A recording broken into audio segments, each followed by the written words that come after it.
Well, it's that time of year. Yes. To scrape your car off. Pick the bullets out of your gut. What? And What do you mean? well, you saw the movie. It's rough business. It's true. rough business. This Christmas stuff. Listen, It's dangerous. Family Christmases and shit. That's true. Sorry, I was out of left field. I had no idea. But you're right. I was going the traditional approach. I see where you come from. Okay. Yeah. Yeah. Mel Gibson. So I don't know what else. To tell you. Hello There's and nothing welcome. else. Welcome To the Movie Men podcast. Yeah, there it is. It's your now that we've concluded our weekly Alzheimer's test on Pete. It's the listener's turn. Still of what the show is called. Yeah. Hello and welcome. You know, we're a fun little podcast on the internet. In case you'd forgotten where you were listening to us. And we review movies. Most of the time we review movies. Sometimes we talk about some topical movie-related things. Yes. But we always have fun. And you, the listener, are a big part of not only the fun we have, but also like our programming decisions. So if you check out the social media links below, you'll see there's all kinds of opportunities, not only to vote on which films we're going to review in upcoming videos, podcast episodes, but also opportunities through our Patreon to increase your shiz, to get higher voting power. And actually, probably by the time this episode is up, because I'm planning on doing it this weekend, there's going to be some fun Patreon exclusive merchandise options, like t-shirts and hoodies and shit. Oh my! Nice. So, so we're super pumped about that. We're super pumped to have you here listening to us babble on. Talk about my favorite Babylon. My favorite empire. So without further ado, typically we start our shows off on the weeks that my good friend Pete remembers. We start off with some trivia. Pete, do we have trivia? Oof, this week I actually do not. Oh my God. Oh, you Seriously, set me up I set so you up so perfectly. beautifully. Oh. But okay. I feel like that's actually, that's probably appropriate that people see right out of the gate a typical movie men experience. Not that you dropped the ball, but just that, things are fluid. Yes. Fluid, like diarrhea. They just kind of, you never know what you're going to get. It could be safe, it could be quite dangerous. I don't know. Listen, something that we could do, even though it's not trivia, but I'm going to press a sound effect that triggers a response out of you, and we can have that initiate the episode just because it's fun to hear. I'm going to do it. Are you ready? I refuse. Oh. I refuse without actual trivia. That means nothing. You know what? You have integrity, and I appreciate that is like shaking the bag of cat treats and then not giving your cat a friggin' treat. Is like what is that is the equivalency. I don't know if that. I guess you're like, huh? Trivia? Just kidding. Screw you. I guess so. Actually, we've conditioned our listeners that if they hear that sound, they're expecting trivia. You know what? You're right. Listen, before we go any further, if you have not seen the movie Fatman, which is what we are talking about today, then bugger off. No, you can stick around, but just don't get pissy and write us letters when when we spoil everything for you, because that's the plan. The plan is to talk about this unfiltered. There's no spoiler censorship happening here. It's been out for a year, so if you haven't seen it, it's your problem, and not ours. So, without further ado, let's talk about Fatman, a film that you did not put forth, a film that into our voting options, a film that you very, very, very begrudgingly are here to talk about today, because let's face it, you had zero excitement going into this film, n'est pas? let me add to that. I had zero knowledge of its existence, and then when I found out it existed and that it won, then I was not very excited. Okay. And then did you watch a trailer, and did that change anything for you? I did not. I read a description, and I do that with some films. I don't always watch trailers, and this one I went in just reading a synopsis, and then I went in and watched it. Okay. Let's make one thing before we jump into this. Let's make one thing perfectly clear. Sure. This is a pretty bad movie.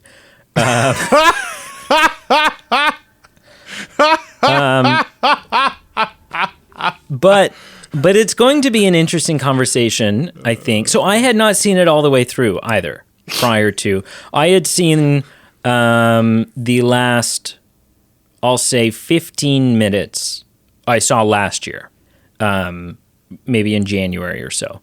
I just walked in and someone had it on, so I watched the last 15 minutes of it. But yeah, I haven't, and I'd seen the trailer. I saw the trailer before the film even came out, but I hadn't seen it all the way through, and I threw it on into our vote. I would say mostly for diversity, mostly to shake things up and just kind of see. I kind of with our next vote that's happening, I threw Noelle in there, knowing damn well that it's a rotten piece of turd. That the 10 minutes I watched before turning it off would confirm that. Literally, and I did the same thing. Yep. Brienne and I sat down, we watched about 5 minutes, and we're like, nope. Oh dear God, are we being trolled? And we just shut it off. We're like, this is horrible. So yeah, definitely not. But I threw it in for diversity. I didn't throw it in because I was like, oh God, this is the perfect Christmas movie that Pete just has to watch, you know? No, that wasn't a part of it at all. I do want to say though. And before you say what you say, I will just say another perfect example of the movie man experience, where, as you alluded to, I put two options forward, you put two options forward, and then we, won, and I had no idea what this film meant to you. And this happens so often with films that you put forward. I go, this could be a cherished perfect film for Brady. This could just be something he read about in a magazine. This could be the film he detests even more than Lost in Translation. And it could have been all three. It could have been one of the three. I had no idea. Well, and you know what? I'd be lying if I said that I didn't kind of shoot for that every time. So I make the social media posts. So I always, prior to the post going up, I always know what your options are. Yes. Sometimes you know my options if we're trying to figure out, if one of us can't decide and we're trying to figure out oh, okay, well this other person is for sure doing this one, so that eliminates that option for me, so I'll go with these two instead. But I would say 95% of the time you have no idea. You discover what my options are when the post goes up. Mm. And so I always kind of shoot. My options are always honest. They're always things that I'm like, I think this would be a great conversation. Sure. But I also look forward to the potential of catching you off guard. Sure. Or stirring the pot. Sure. Right. So one of the options you put forth was Home Alone 2. Yes. Excellent film. But I was talking about it with Brienne, and I was like, you know what? I really hoped Home Alone 2 didn't win. Okay. And we'll talk about the holiday and the frenzy of aggression that turned the internet into. We will absolutely bring that up. Good Lord. But I was really glad that Home Alone 2 didn't win. Sure. Because you know what? Our best episodes are either when a film sucks or B, when we have completely varying opinions on a film. Our worst episodes are when it's it's Home Alone 2. What a classic. Great film. All right, what'd you watch this week? And then when it's there's nothing to say about this. That Macaulay Culkin. Yeah. So anyways, I was super glad this one won because I wanted to stir the pot, and I feel like I have. Sure. So, yeah. Do you That's want to fair. talk about the holiday quickly? Oh, I certainly do. So I will Okay. give a couple shout outs, and this is a great time. So I will give a shout out to a good I can call her a friend of the show, Brienne.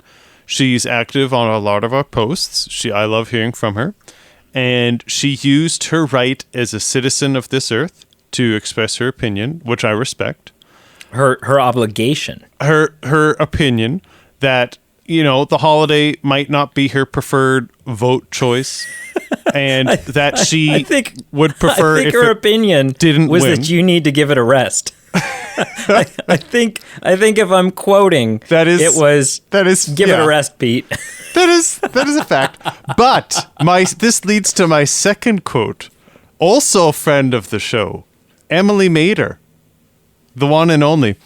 And she came to my rescue, and her, along with the masses, I Unsuccessfully. would say, swooped in, helped vote for the holiday. So it did not win, but it became the second highest of the vote-getting films.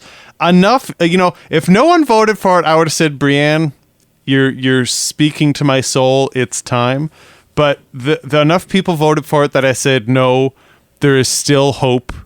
It must be talked about. Maybe not today, but another day. Christmas 2022. Just keep your eyes peeled because Or it's going to July 2022. Maybe we do a Christmas in July. We'll see. Yeah, which No. we've talked about exactly 0 months, times. so it might not happen. But My point is, also what a friend of the heated- show, Daphne, Heated. friend of the show, Yes. who has been a Patreon supporter for 27 months. She's an OG. She voted for Fatman, She did. which she may have been confused or slightly out of it and thought she was voting for Batman, and that's also totally understandable. Or she likes this film. It's hard to say. Or she likes this film. Yep. I don't want to make assumptions. No. Okay, so Fat Man, listen, it's a shit film, pretty much through and through. But it's weird because it's got potential. It's got unrealized potential. And I will say that although there's a lot of weird things about this film and it really doesn't work in a lot of ways, and we'll talk about that, I think, and I've been thinking about this all day, because I say a lot of things on this show that could and should be considered hot takes. But I never do it seat of my pants. I always try to make sure, is this a statement that, a month from now, 2 months from now, I will be able to agree with the argument that I made. Maybe my opinion will have changed, but at least I'll look back on my argument and go, yes, absolutely. In the moment, that was justified. I think Mel Gibson might be my favorite on-screen Santa. I hate this film. I don't hate this film. It's a bad film. But I mean, Yeah. even factoring in Tim Allen, who's great, factoring in Kurt Russell from the Christmas Chronicles, who is great, factoring in all the other on-screen Santa Clauses that we've had. Every moment that Mel Gibson is on the screen as Santa in this film, and his dynamic with Ruth Kringle, his wife, Mrs. Claus, and the fact that that's an interracial relationship is just fun and fantastic. Yep. And the fact that he has this internal struggle about, this world that's forgotten and doesn't care, and the commercialization of Christmas and all of this stuff, and that people are ungrateful, and everything, every moment he's on screen, especially, and the magic starts with his interaction with that guy at the bar when he's convincing that guy not to cheat on his wife and to drive home instead. That's where the magic started for me, and every single time he was on the screen, it was there. I liked this fact that he carried a flask. You know what? If he's a real guy and he's been at it this long and he's that kind of stress load and stuff like that, yeah, sure, Santa probably likes whiskey. Santa probably has hanky-panky time with Mrs. Claus. Right. So things like that, and even I think, I can't remember the kid's name, the stupid little prick that, whatever his name is. Yeah, it doesn't matter. I don't think Santa was actually going to wrap his arms around this kid and throttle him by the neck, because after all, it's Santa. But I do think Santa has he's got the smarts to know there's no harm in scaring the shit out of this kid. And that's exactly what this kid needs. So when he shows up at the end and he's like missing an eye, which I believe, by the way, with the way we've seen Santa heal, I think that's temporary. I think that will heal 100%. I was wondering. Yeah, I'd like to think it will, just because it's Santa and I don't want him to permanently have an eye missing now. But, this kind of, and I'm paraphrasing, but this kind of, if you step out of line again, I will break your effing nose kind of like approach that Santa takes at the end.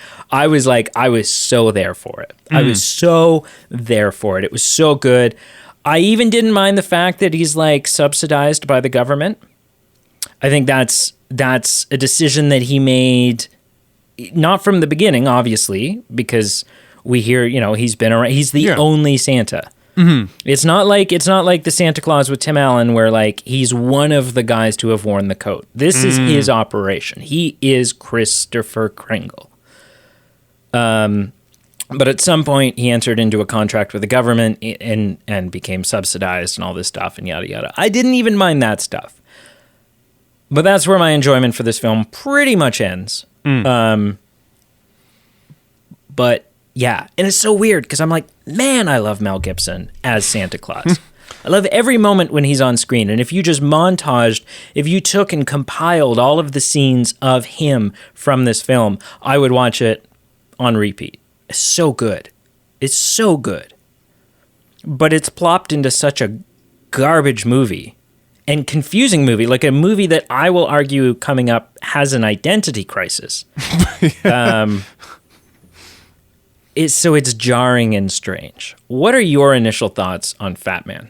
I'm just trying to chew the fat here and try and break down what you've said, because I don't think I'm the best advocate or like there's not a lot of Santas in film that really jump out to me that are cherished to me. So which is why I only listed two. No, and like those are the two that I can think of. Yeah. And like, so you saying this hot take at first, I thought you were crazy, but the more you say it, I'm like, you know what? Like Tim Allen, fine. Kurt Russell, sure. But I mean, all three of them are very different Santas. Yeah, but I'm just saying the traditional Santa in film is very, he is what he is, and it's just, isn't that pleasant? Isn't that nice? But this is a very different textured, culture, like experienced, tenured Santa, and it's a lot more fun and natural. Like it really, we can all relate to him. Like he has those moments where he's drinking from a flask or like burnt out, and we're like, hey, you know what? You can relate to drinking from a flask. Okay, I can't imagine you've ever drank from a flask. But you know what I mean, though. He's not just this cosmic guy who just has unlimited energy and is just cheerful all the time. Like he has this identity crisis where he's like, I don't know if I want to do this anymore. This world sucks. Like this is not as fun as it used to be. It's not as easy as it used to be. So my point is, your hot take actually is picking up some steam in my ears here. I would say, yeah, like there's a lot of potential with this film, and I feel like the first 2/3 just was wasted potential. Like the tone was so flat, and for the first 2/3 of the movie, I thought this was the worst movie I'd ever seen. The last 30 minutes I actually thought were better, and I'm not sure how much better they were, or if it's just that something finally happened. But I agree, there were a lot of little nuggets that I thought if they had explored some things more, like I loved the idea that he's subsidized, but then that kind of led to this kind of weird subplot of like one of the government officials kind of like upending kind of the elf system, and he's like, hey, you should have real protein and you can work harder, and like all this kind of, you know, making a villain out of the anti-hero in this when there's already a villain who's killing people. Like, we don't need a foil villain. And so there were just certain times where I'm like, film, why do we need this here? You know? And so, there were a lot of nuggets that I thought were maybe misspent or misdeveloped. And for me, I think that's where the identity crisis comes in. That's a good way to put it. Yeah. There are moments, I think there's 3 movies happening here. Maybe 4. Talk them out. What are they? So there's the very fascinating, interesting human take on Santa Claus. Sure. And his relationship with his at times very human and struggling relationship with Mrs. Claus. His saltiness towards the fact that his image is being used to sell Coca-Cola around the world and all of this stuff, right? Yeah. And that's a great, really interesting movie. I find that so fascinating, and I'm so there for it. Sure. There's a film about... There's a militaristic elf at Christmas kind of movie. It kind of has like feelings of like not a Hallmark film, but like a bigger budget children's Christmas movie.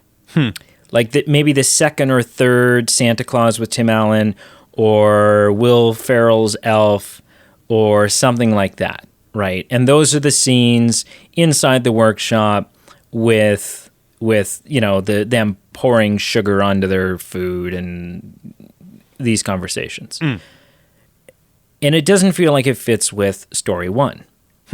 Story 3, which doesn't feel like it fits with story 1 or 2, is a story about a hitman on the road who is gunning after his target.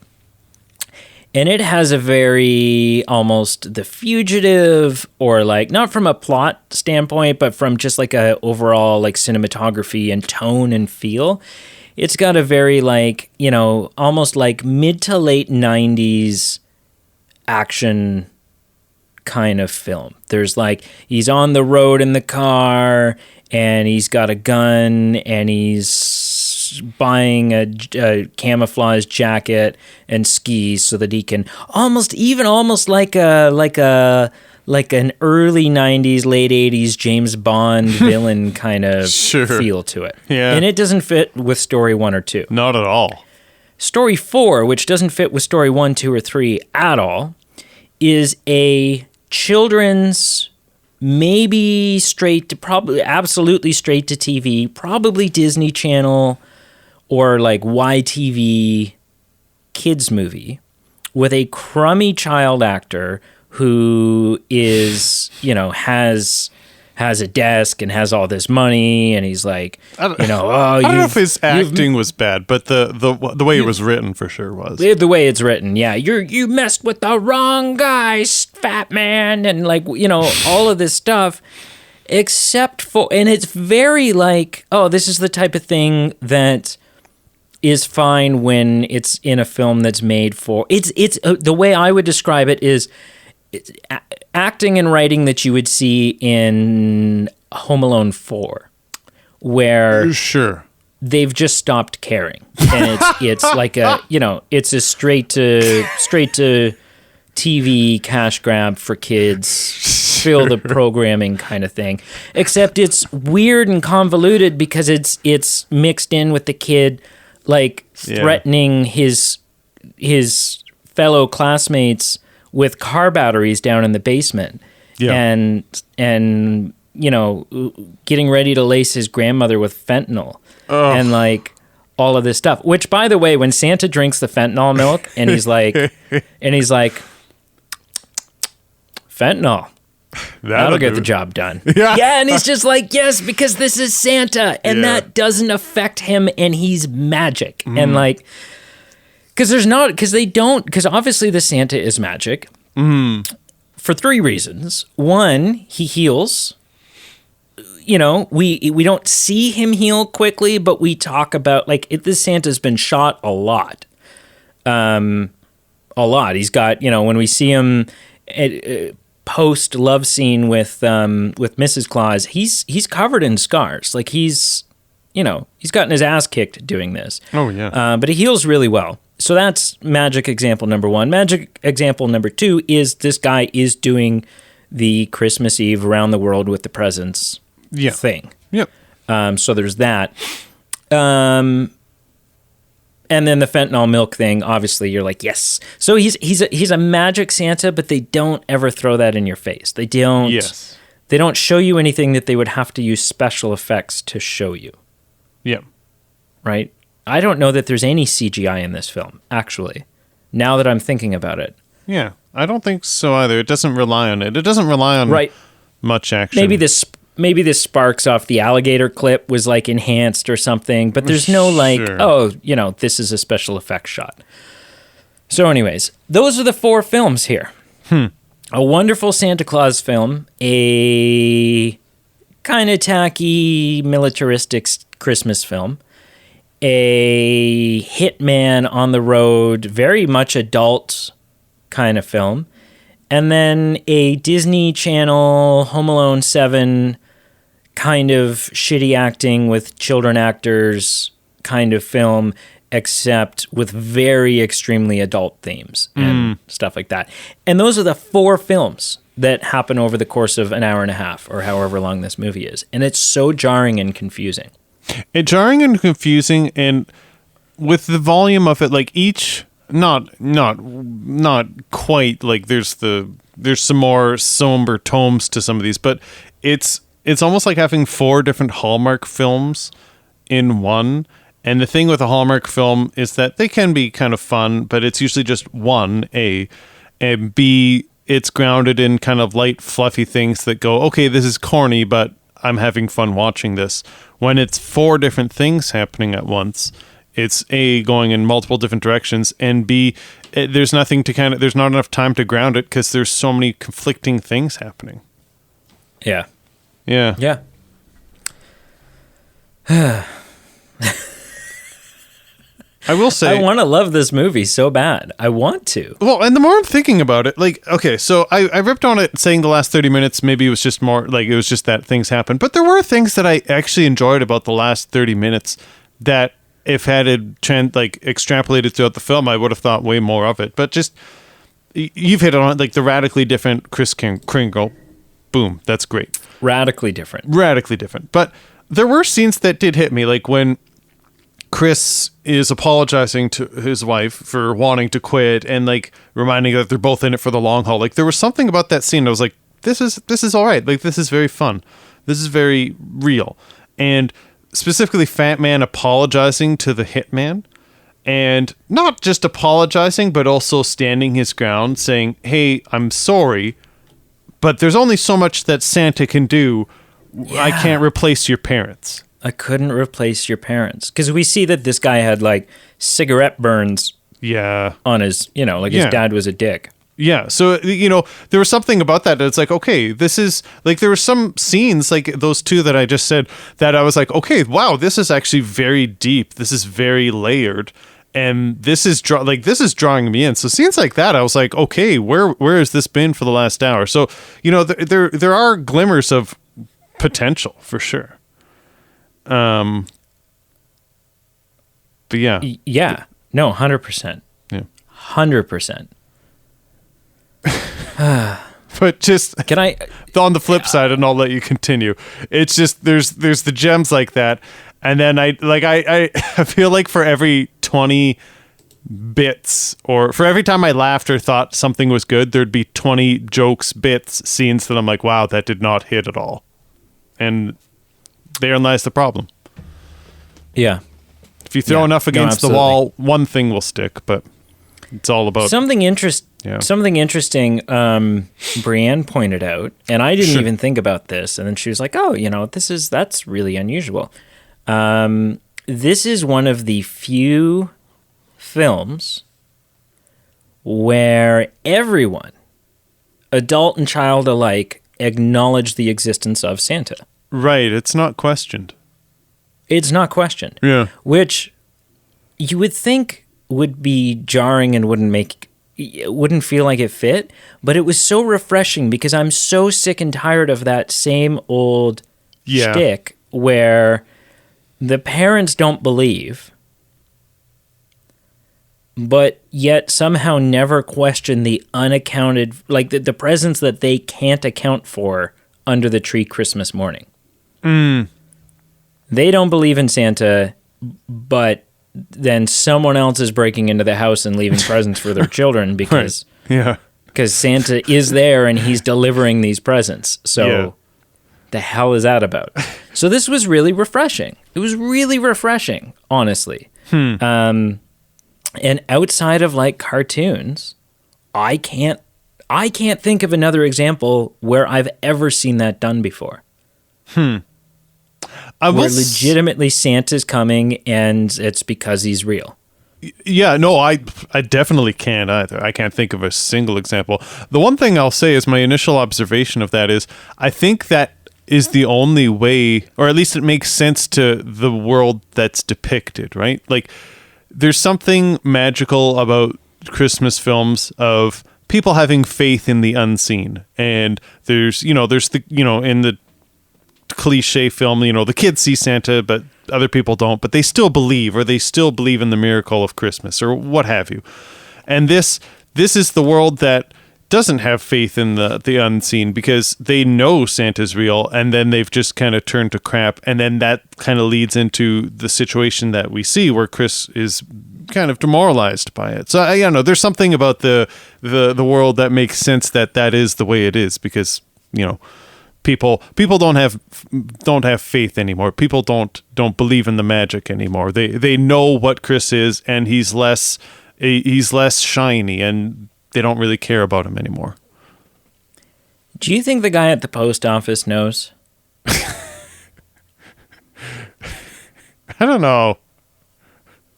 Because like they did a good job of, well, no, he must know. Because there's this whole P.O. box program set up. Because they did a really good job of like tying up loose ends about how do these letters reach them and all of this stuff. But yeah, I mean, if he's coming, if once a year there's like crates upon letters,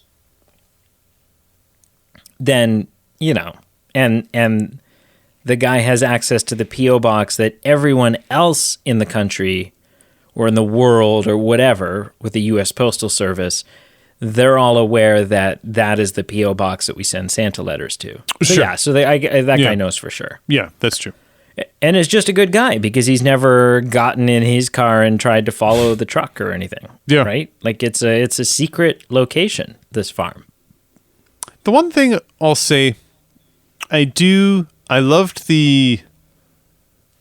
I said this before, so I'm quoting myself, but the radically changed perception of Kris Kringle.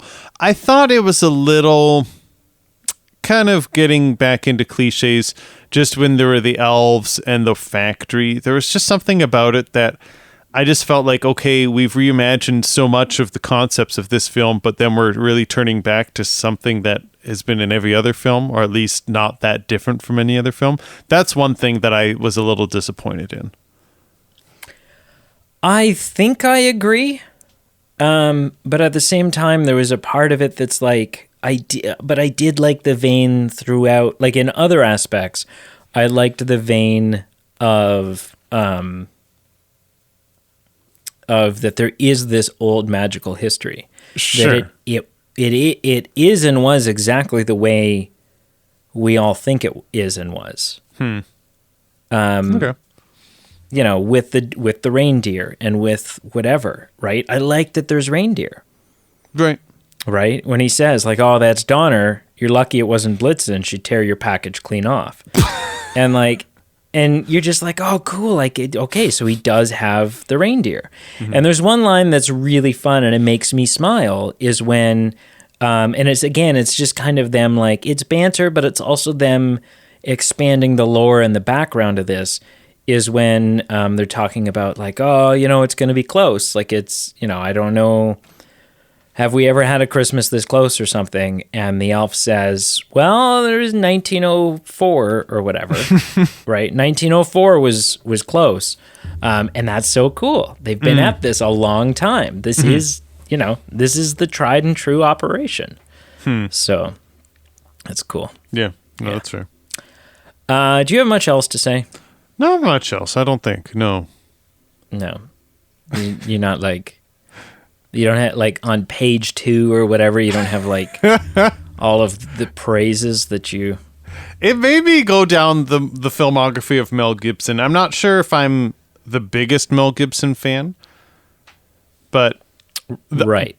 But I did think he did a good job as Santa in this film. Yeah, I haven't seen him in a lot. Same. He's in the original, like, first couple Mad Max movies. I haven't seen them. Same. I do know him from What Women Want. Sure. Which is that comedy. Yep. I like him as a director.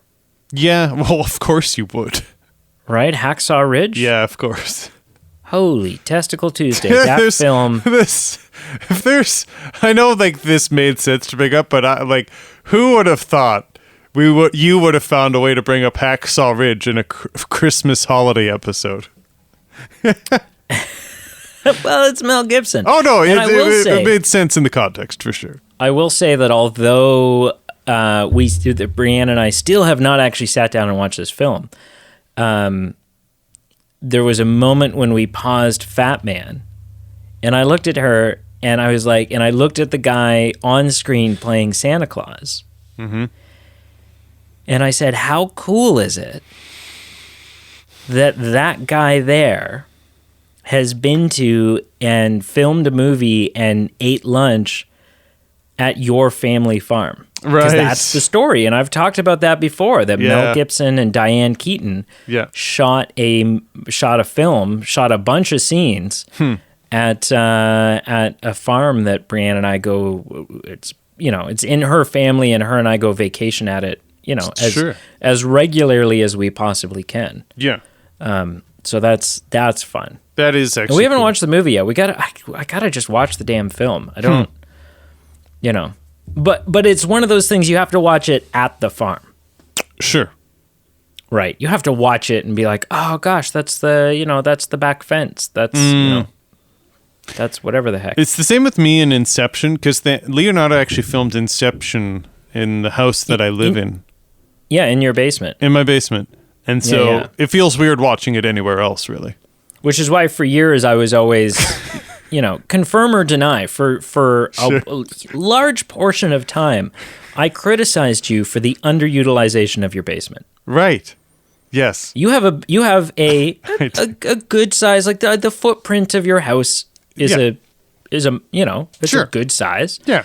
And the basement is the same footprint. And your basement is split up a little funny because you have what I would describe as an oversized utility room. Like your furnace room is oversized. There's a lot of space there that doesn't need to be that space and could be more of the rec room instead. But certainly works good for like you could have like a tool bench in there with some tools and stuff like that. But for like a long time, and it's different now. It's definitely different now to an extent. But for a long time, your basement was like basically empty. Like you had this massive rec room and it just sat empty. And I was like, what? Why is this room empty? And you're like, oh, we don't actually come down here. And I'm like, what? It's true. It's different when you have kids. Like, when you don't have kids, there's only so many rooms you need. And then once you have kids, every inch of the house is covered with something. Yeah, for me, and I know it's different for you, but for me, it would be like, once you have children, the basement becomes the entertainment area. Right. Because once you have children, if it's in the evening and you want to watch any film without subtitles, you gotta be on a different floor. That's Otherwise, it just everything caved. The Death Star blows up, mommy. Like, it's a disaster. Yeah. Scale of 0 to 10, sir. Where would you rank the holiday Christmas classic, Fatman? Yeah. Like we hit on, I gave it a 2 or a 3 on a typical scale of 0 to 10. A 2 out of 3. 2 or 3 out of 10. A 2 or 3. Yeah. Commit. Pick one. Kris Kringle was great. New depiction of Santa Claus, great. Just Hallmark level stuff that wasn't even as fun or, felt nice as Hallmark, really dragged it down. And on my scale, which is how much effort I put into it, it's on the lowest tier that if it was at the cottage and it was, I won't say raining because it would be Christmas time. So if it was at the cottage and it was snowing out and the Wi-Fi went out and there's nothing else to do, I'd maybe throw a VHS of it in the machine, but maybe. Or I'd skip to the end. I'd watch the last 30 minutes again, potentially. Yeah, okay. Which is what, which, like I said, it was mostly what I was basing adding this option out of. It's what I had seen. Which, 2 or 3 is what I stand with. Probably closer to a 2. But I have to admit, that shootout was cool. And it's like, why? There was epic. I want to see more stuff like this throughout the film. This is what this film's bread and butter should be. We've revolutionized Santa. Let's just blow it up to the next degree. And they did with that little snippet at the end. But I'm like, let's see more of this. And when Santa advances on him and they're hiding behind the wood piles. And he says something along like, you little shit, do you think you're the first, person to come at me? I've been, I forget exactly. You think I got this says. Job because I'm fat and jolly? And it's like that. I was like, wow. Like if it had been a movie like that, probably still wouldn't have been my cup of tea, but I definitely would have been like, this is great. It would have been a whole different ballgame. Sure. What do you give it out of 10? I give it a 4.7. Sure. So not quite neutral. It's a little bit below neutral. Yeah. But damn, Mel Gibson as Santa Claus just did it for me in so many wonderful ways. So many wonderful ways. So yeah. 4.7. That's fair. Listen, before I ask you, sure, what you watched this week, okay, there's something special I want to do. Okay, a fun little treat. So I have a friend. Okay, there's a hot take for you. Yeah. I have a friend named Francy. Okay. And Francy has compiled. He's a movie lover. Specifically nostalgic movies, but I think all movies as well. And he has compiled Francy's Christmas movie guide. Huh. And so with your permission, sure, I'd like to run through it real quick. He's broken down his favorite Christmas flicks into 6 categories. Okay. And there's a disclaimer here. He says, I'm not saying these are the best. Sure. They're just my faves. Okay. From one movie lover to another. So really, he's acknowledging it's a subjective list. So we can't, you can't really be like, no, not that one. Because it's not the point of the list. But I think it could. It's a fun. It's interesting. I think the categories he's selected, and then also the films that he's put into them. So I'll run through it, and at any point that you want to jump in and add a comment or say something, of course, feel freaking free. Sure. So starting things off, we have family hits. Never heard of it. No, the category. Oh, family hits is a category. Okay. There's six categories, my friend. I've never heard of 6 categories either. So far this guy's list is niche films. Yeah. No, okay. So in the I guess that's my wording. No. In the family hits category, we have Home Alone. Sure. Elf. Yeah. Which I don't get the elf appeal. I'm not part of the. I missed the hype train completely. I've seen it at least once all the way through, and I'm like, I think I saw it too late. I think that's a huge. I came late. Huge part of it. I came late to the train, but I'm on it now. Okay, interesting. Yeah. Jingle All the Way, which I'm totally on that list. Shout out to Totally Carl in Eastman yeah. right there. Which, by the way, I don't know if you've seen at your local Walmart. Sure. But Carl this Eastman. holiday season, this holiday season, Walmart has like, I don't know, 1.5 foot tall Turbo Man. What? Yeah. Oh. Yeah. For like reasonably priced, like $30 or something. That is, And listen, I for think that you like price, press his yeah. chest and he goes, "It's turbo time," and stuff like that. Yeah. Yeah. So you know what you're getting for Christmas. Oh, baby, listen, I'd give you a juicy kiss if you gave me that. Yeah. Okay. Moving on. In the same category still, The Grinch, but the 2018 one, the Benedict Cumberbatch one. I don't like this movie. And Emily so that's again, Emily Mader, I think, has seen it 3 times every day for the last month and a half. And I can attest to the fact that that's probably 50%. That's probably 50% her enjoying the film, but it's also probably 50% the fact that I know firsthand that her children are watch movie on repeat demons, and they just it's just they will make you hate a film. Oh, okay. If they love it, they'll make you hate it because you'll watch it 3 times a day every day.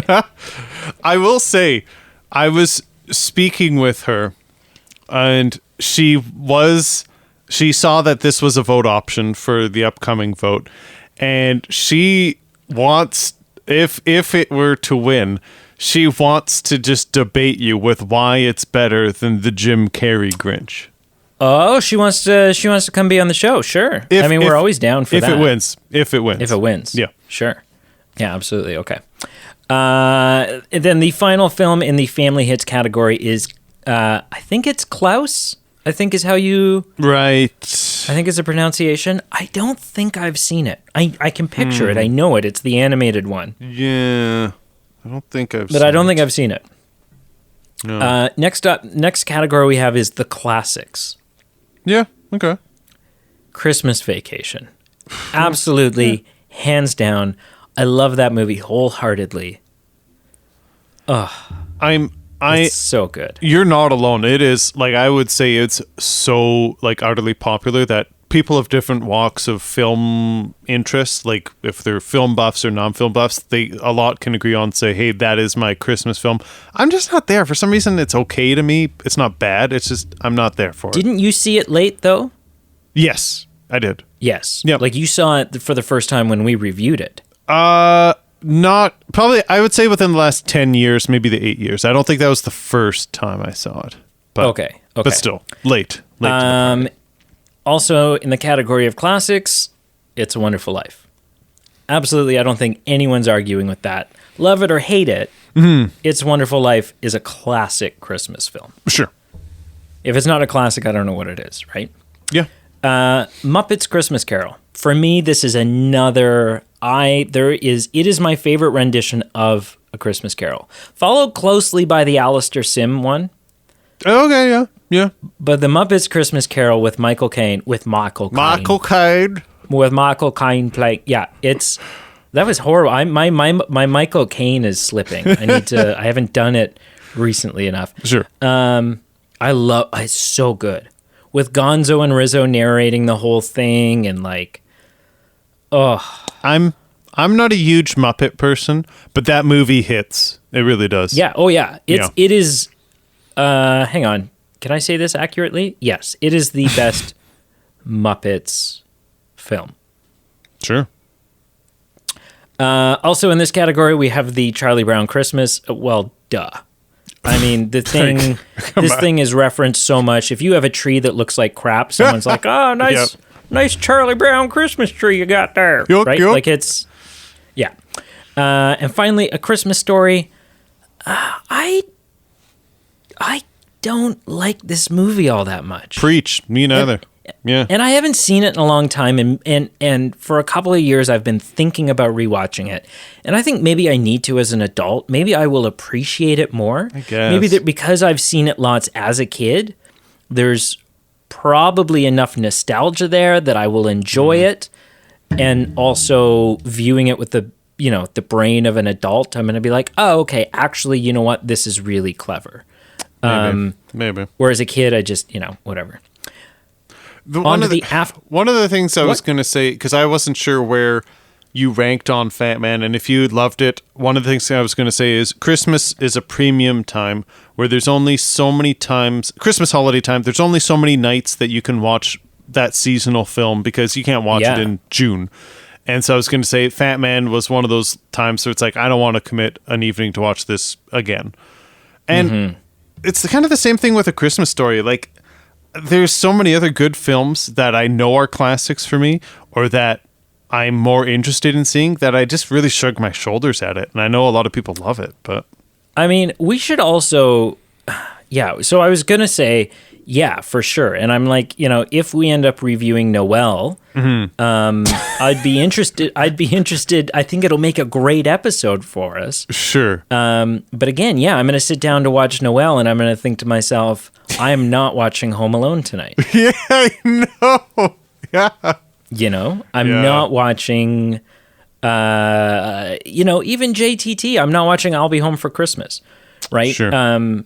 Just anything like that. And so, but then I was going to say, yeah, we also need to have Emily Mader on the show to have her justify her comments that Home Alone 2 is trash. What? So she said all other films. She conveniently left that out of our conversation. Yeah, she commented it on Facebook. She said Holiday, and then side note, all other films are trash. Maybe okay. That's a bit different. That's different than objectively saying, "quote unquote" Home Alone 2 sucks. She maybe just thought contextually, comparatively. No, I know I have it on good authority that she saw Home Alone and Home Alone 2 for the first time in the last 5 years. Okay. And couldn't give two shits. Thinks like, I don't get it. I'm here to say, I think I prefer Home Alone 2 to number 1. Quite possibly, with the exception of when Marv gets electrocuted. Yes. Yeah, that's... And he turns into a skeleton, and you're like, okay, you've lost me for a second. Yeah, you've gone too far. There's a line, and you've crossed it. Yeah. Yeah. Okay, let's barrel through these. So in the After Dark category, we have The Night Before, which is the Seth Rogen, Joseph Gordon-Levitt kind of. I'm not crazy about it. Yeah. There's one scene. When I first watched this film, I watched it with Carl Eastman. And they're sitting at the dinner table, and like someone's accidentally swapped phones. I think I must have shown you this. And someone gets like a dick pic sent to them, but it's not meant to go to them. It's meant to go to someone else's phone because they've accidentally swapped phones. But he's like super messed up on drugs, and so he's just kind of going along. It's so funny. And when I first watched it with Carl, it's the only funny part of the film. And when I first watched it with Carl, I had to pause the movie. Because Carl was on the floor holding his gut, laughing. Literally, like physically, it dislodged him from the couch. It was intense. Okay. Also, After Dark, Die Hard. That's it. You know what? Controversial. No. So good. Controversial. Yeah. Raise it. But if it's going to be considered a Christmas film, then certainly it belongs in the After Dark category. For sure. Yep. There is another category on this list that I think it belongs in better, but we'll get to that. Yep. Office Christmas Party. This is I think Jennifer Aniston's even in this one. Yeah. Sure. But it also has like Kate McKinnon and stuff like that. It was okay for what it was. I watched it once. I was like, this could have been a lot better. Harold and Kumar. I haven't seen the Christmas one. I've seen Harold and Kumar and Harold and Kumar Escape from Guantanamo Bay. The best part of them is Neil Patrick Harris. Sure. and I, whatever.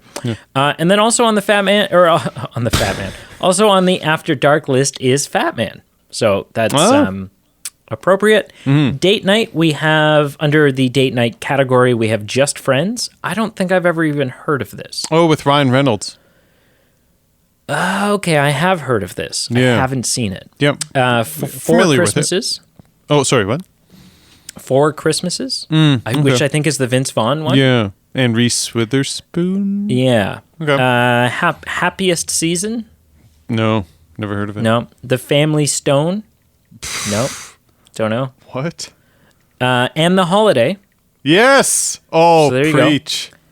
Go. Then we have Stocking Stuffers. Cat as a category. Yeah. I'll Be Home for Christmas is in there.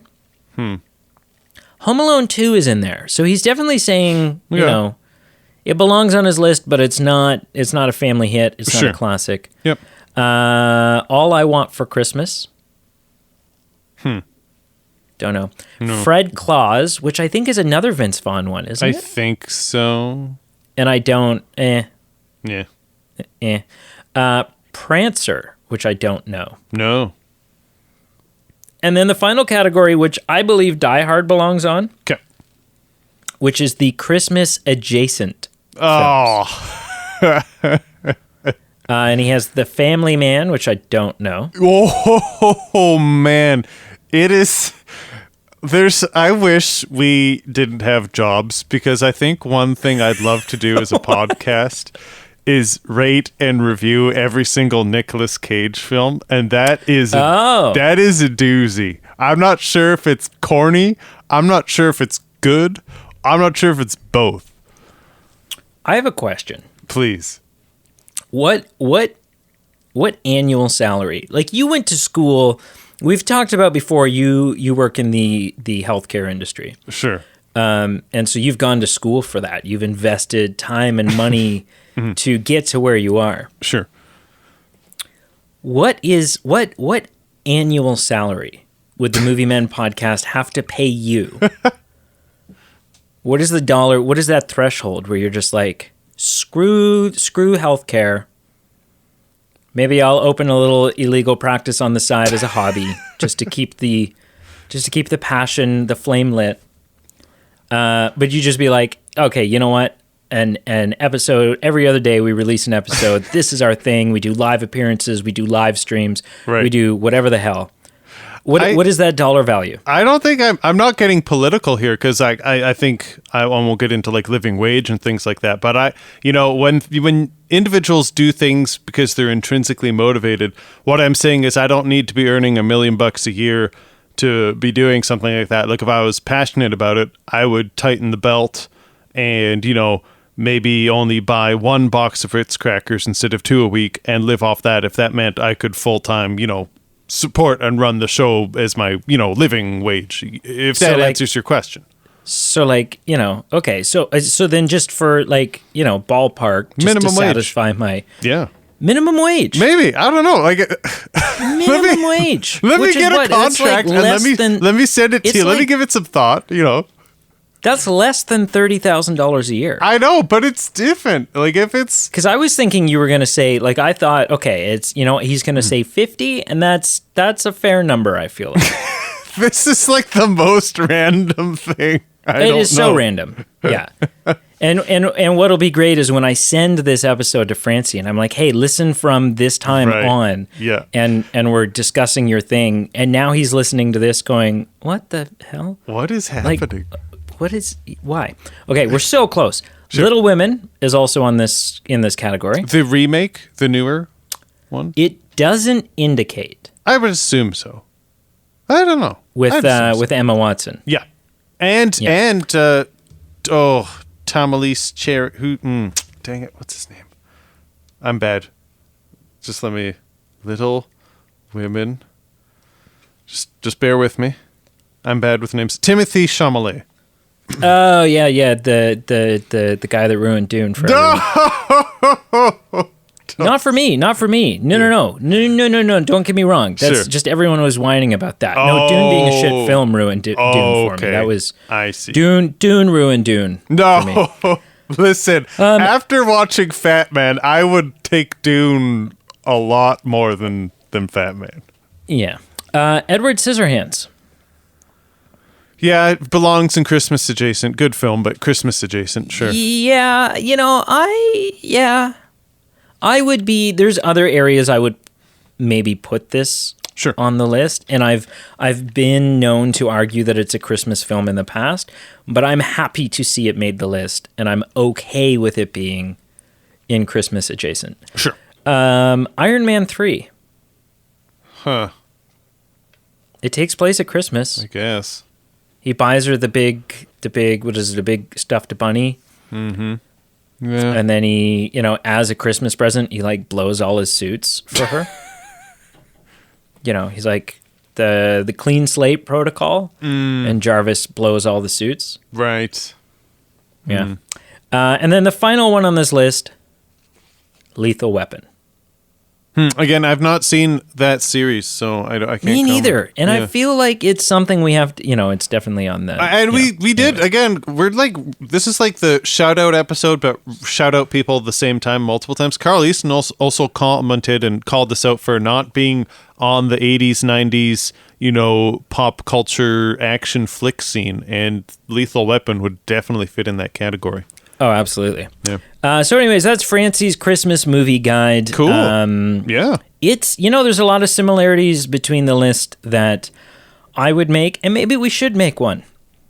Yeah. Maybe you and I should make one using those categories. Sure. Cool. Let's figure that out. I mean, I think there'd be a lot of overlap. There were definitely some that weren't in the line, but definitely a lot of overlap. Yeah. Okay, so a question that I ask you every week, sir, is, although we took a week off, so... We did. In the last 2 weeks, what have you been watching? Besides Lost. We know you're going to say Lost. I don't know if I will. It's been a busy period. I guess what I'd say is... my applause for you. Guess what Good for you. What I'd say it's good to break... You know those irritating YouTube ads where it's like, if you smoke, quit. If you don't smoke, don't start. If you smoke, quit. If you don't quit, change. Uh-huh. Just take out smoke and add in watch Lost. Ah. If you don't watch Lost, don't start. If you do watch Lost, quit. If you don't quit, change. Lost in translation or Lost? Go. Basically anything. Yeah, I'm No. Which you have to pick one. both. No, you got to pick one. No, like if you had to watch one, like which do you hate less? Oh, I would watch Lost in Translation only because 90 minutes later it's done. Right? Whereas it like 17 seasons of... It's not 17. Guess what? We're changing the plot again. It's a different premise. On second thought, maybe they are all alive. Okay. Oh. Anyway. What'd you watch, sir? You talking to me? I'm the only one here. Are you talking to me? Well, I wasn't, but to avoid an awkward situation, you can go first if you want. No. So I only watched 2 things in this period, but the first was Martin Scorsese's classic Taxi Driver. Yeah. So, I mean, obviously everyone remembers that line from it, or at least I knew that line and I had never seen the film. Bob De Niro. Very young Robert De Niro. And what an interesting film. That's why I said Bobby De Niro. Bobby De Niro. Interesting film. I gave it a 6 out of 10, but it was more nuanced than I expected. It was very interesting. A younger Martin Scorsese makes a cameo. The one tidbit that I will say to you, and I'm not recommending it because, each individual has to choose a film that they're interested in watching, but I got choose your own path. Choose your own path. I got a huge 1980s Tim Burton Gotham vibe from Martin Scorsese's depiction of New York City. Like a very much like the streets are riddled with trash, Really? the protagonist saying that the city is just scum and it's just awful and everything's bad. And something about it just reminded me of just like Gotham depicted in some of the Batman films we've seen. But that's really interesting. Okay. yeah. The only other thing I watched, and this was a rewatch. I've seen this film multiple times. I will watch it multiple times more. It was watching a movie that was on my top 25 list to see if it stayed on my top 25 list, and it definitely did, and it moved up quite a bit. I gave 9 out of 10 to The Big Short with Steve Carell.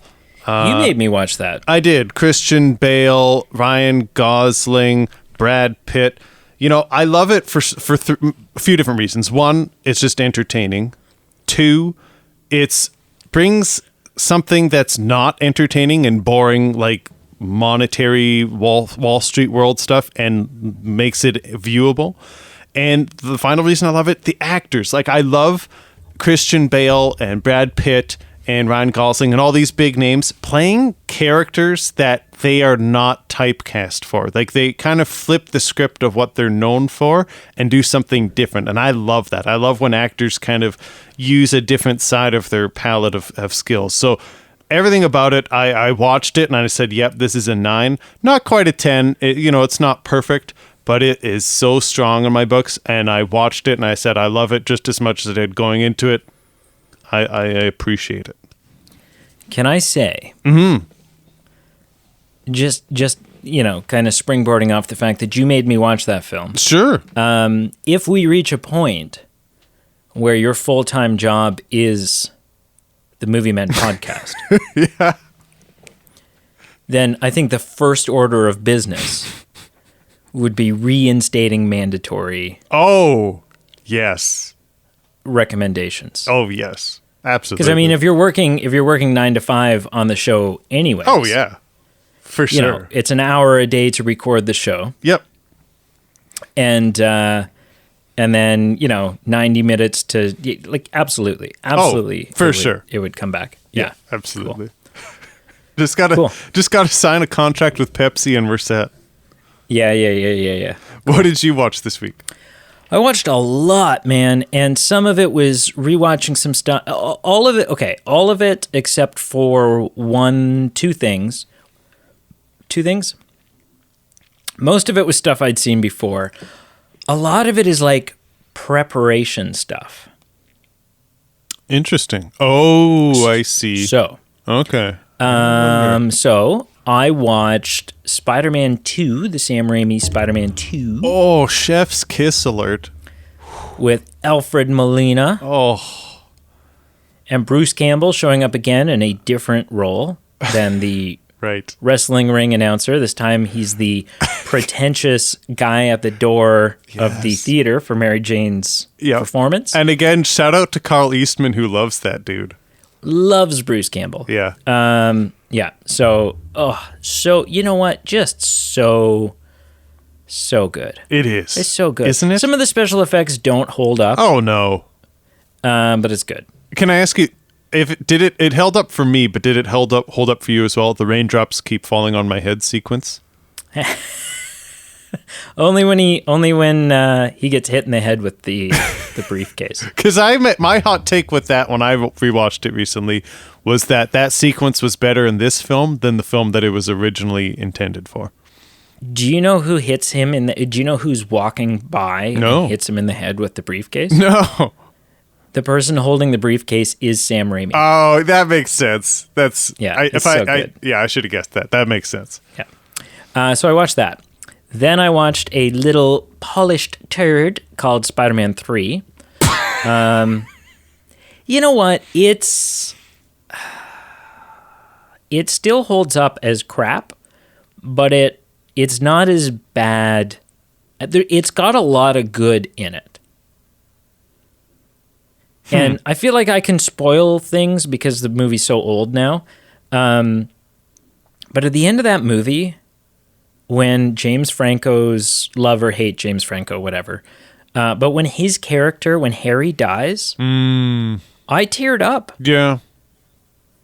Yeah. I was like, holy moly. This is the worst part of that film by far is Topher Grace's Venom, because when he's as Venom, they don't even change his voice. It looks like Venom, and it's just Topher Grace. And he's so whiny and Topher Grace, like, yeah. Anyways, I will say that when I'm thinking about that, there is something beautiful about the foreshadow of James Franco, kind of when he has the concussion and being loving towards Peter again, that we don't get till the end of the film. There is something special about that from the characters we love. Yeah. Because the last word that he says to him, that Harry says to Peter, is a confirmation that Peter is his best friend. Yes. Yeah. And you're like, oh, and your heart just melts.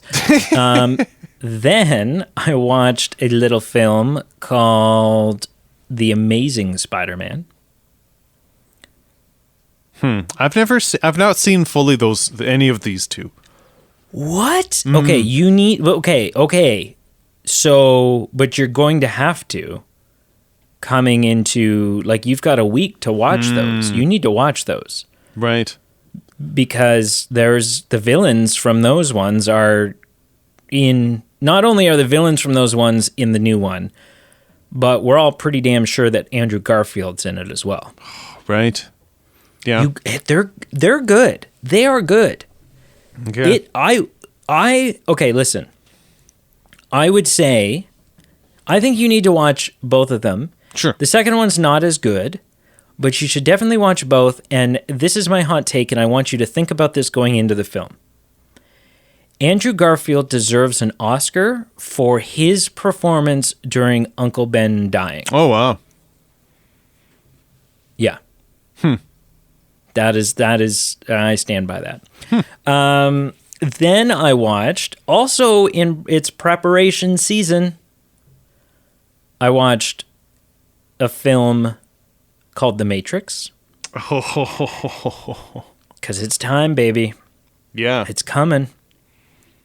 Gotta get back into it. Gotta understand all the ins and outs and, like, what is this? And what are the agents? And how do the agents work? And why are the agents there? And, like, all of these little tiny finesses that make such a complex concept, but it's so good. So I watched that. And then just the two newest episodes of Hawkeye. Oh, okay. On Disney Plus. So that's, I think that's everything. Nice. And then some more Friends. Like, I'm still watching Friends. Good. Working through Friends. But I'm, like, approaching the end of the 8th season. Like, and there's, wow. We're closing in. There's 10 seasons. So we're closing in. I have about 2 seasons left. Two and a bit. Pretty soon, Paul Rudd will be there. That's where we're where we're at. So good. Yeah. Wrap this thing up and stick it under the tree, sir. Oh, thank you, everyone, for listening. Thank you for joining us. Thank you for voting. Please continue to show your support through votes, through likes, through reaching out to us through comments. We absolutely adore it. Like, follow, subscribe on our links below. Rate and review us positively. Help share the show with people you like, people you don't like. Just share it with whoever you want. We wish you a happy holiday season if it's a time of the year that you celebrate, or if you just like being with the people that you love any time of the year, then we hope you enjoy that as well. And until we chat next week, watch The Holiday. It's a good movie. I mean, I was chatting with the Maters. They've watched it once already, and they might watch it again. And I respect that, mad respect to that. So it's a good film. Yeah, I mean, you have to, you just got to love people where they're at. Don't judge, I think, is the lesson that's there. And then also just a shout out here, friend of ours, and I think maybe friend of the show, has maybe listened to our show. Sure. But friend of the show, Diana Bond, just posted, "For Christmas, I want Santa to sew pockets into my stupid, useless pants." Yes. It doesn't make sense. Why would the pant industry favor men over women? Why do women jeans not have pockets? Yeah, that's weird. What the hell? That is is weird, that? actually. Yeah.